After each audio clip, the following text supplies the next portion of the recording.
আসসালামু আলাইকুম viewers, welcome to mother cooking channel.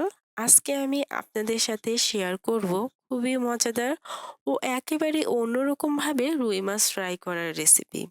আমি আস্ত মাছের ফ্রাই করব। আপনারা চাইলে মাছটাকে টুকরো করেও ফ্রাই করতে পারেন। এতে কিন্তু টেস্টটা আরো বেড়ে যাবে। প্রথমে আমি ১ কেজি ৩০০ গ্রাম ওজনের একটি রুই মাছ নিয়ে নিয়েছি।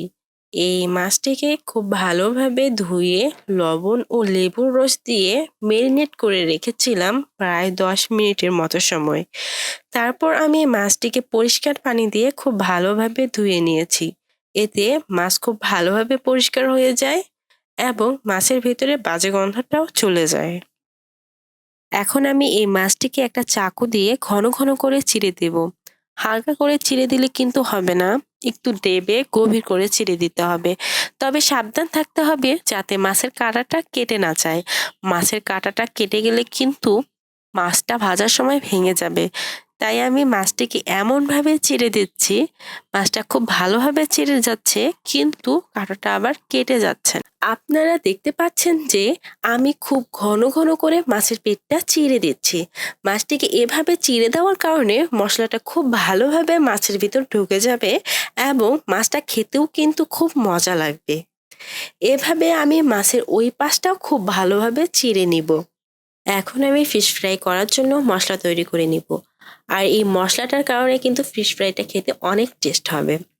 এবার আমি একটি মিক্সারে ৮টি রসুনের কোয়া, ১ টুকরো আদা ও ৪টি কাঁচামরিচ দিয়ে দিব। কাঁচামরিচ দেওয়ার কারণে ফিশ ফ্রাই এর স্বাদটা তুলনামূলক অন্যরকম হবে এবং ফিশ ফ্রাইটা কিন্তু খেতে অনেক ভালো লাগে। তারপর দিয়ে দিচ্ছি ধনিয়া পাতা কুচি 1/4 কাপ আর সাথে দিয়ে দিচ্ছি একটি টমেটো কুচি। এখন এই সবগুলো উপকরণকে একসাথে ভালোভাবে ব্লেন্ড করে নিব। এই মশলাটা আমার ব্লেন্ড করা হয়ে গেছে। এখন আমি মশলাগুলোকে একটি পাত্রে ঢেলে নিব। এখন আমি এই মশলাটার মধ্যে দিয়ে দিব ১ চা চামচ জিরা বাটা, ১ চা চামচ গরম মশলার গুঁড়া, ১ চা চামচ সরিষা গুঁড়া, ২ চা চামচ হলুদের গুঁড়া, হাফ টেবিল চামচ মরিচের গুঁড়া, হাফ টেবিল চামচ চিনি। আর এখানে চিনি কিন্তু টমেটোর টকটা ব্যালেন্স করবে। দিয়ে দিচ্ছি 1 চা চামচ লেবুর রস আর পরিমাণ মতো লবণ। সাথে আরও দিয়ে দিচ্ছি 1 টেবিল চামচ সরিষার তেল। এখন আমি সবগুলো মিশ্রণগুলোকে খুব ভালোভাবে মিশিয়ে নিব।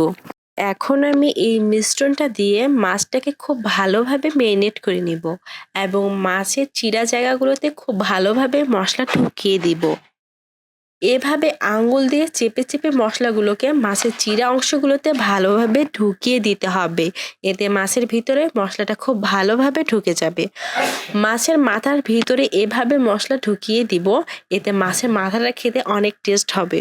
পুরো মাছটা ভালোভাবে মেরিনেট করা হয়ে গেলে প্রায় ১০ মিনিটের মতো সময় রেস্টে রেখে দিব।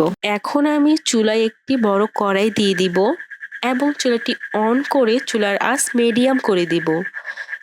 তারপর আমি কড়াইয়ে প্রায় ১ কাপ পরিমাণ সয়াবিন তেল দিয়ে দেব।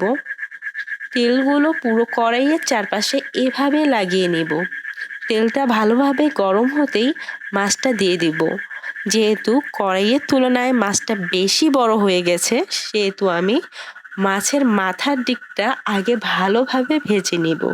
এ সময় চুলার আঁচটা মিডিয়ামে রাখতে হবে, কেননা এ সময় চুলার আঁচ বেশি থাকলে মাছের গায়ে লেগে থাকা মশলাগুলো পুড়ে যাওয়ার সম্ভাবনা থাকবে।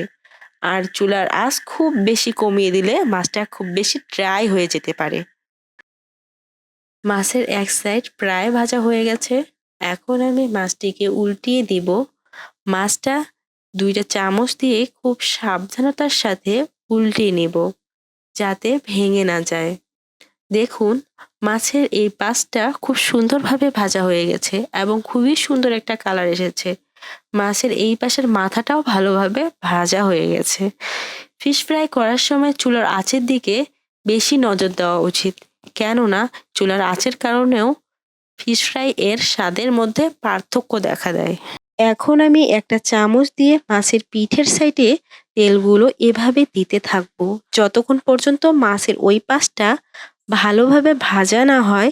ঠিক ততক্ষণ পর্যন্ত মাছের সাইডে আমি এভাবে তেলগুলো চামচ দিয়ে দিতে থাকবো। মাছের ওই পাশটা এখনো কিন্তু ভালোভাবে ভাজা হয়নি। এখনো প্রায় ২ মিনিটের মতো সময় ভাজতে হবে। ঠিক এই সময়টাতে আমি মাছের মাথার দিকটা একটু সরিয়ে দিয়ে লেজের দিকটা একটু ভালোভাবে ভেজে নিব। এ সময় কড়াইটা লেজের দিকে হেলিয়ে দিব। তেলগুলো প্রায় নিচের দিকে চলে আসছে। এতে লেজের পাশটাও ভালোভাবে ভাজা হবে। কড়াইটা আবার খুব বেশি হেলানো যাবে না, নয়তো তেলগুলো পড়ে যাবে। এই বিষয়ে আমাদের সাবধান থাকা উচিত। এখন আমি একটা চামচ দিয়ে লেজের এই পাশে তেলগুলো দিতে থাকবো। তারপর আমি কড়াইটি ঘুরিয়ে নিয়ে আবার লেজের ওপর এভাবে তেলগুলো দিতে থাকবো। এতে লেজের এপাশ ওপাশ খুব ভালোভাবে ফ্রাই হবে। মাছটা এখন প্রায় ভাজা হয়ে গেছে। এখন আমি ২টা চামচ দিয়ে ধরে খুব সাবধানতার সাথে মাছটা উঠিয়ে নিব। তৈরি হয়ে গেল খুবই মজাদার ফিশ ফ্রাই।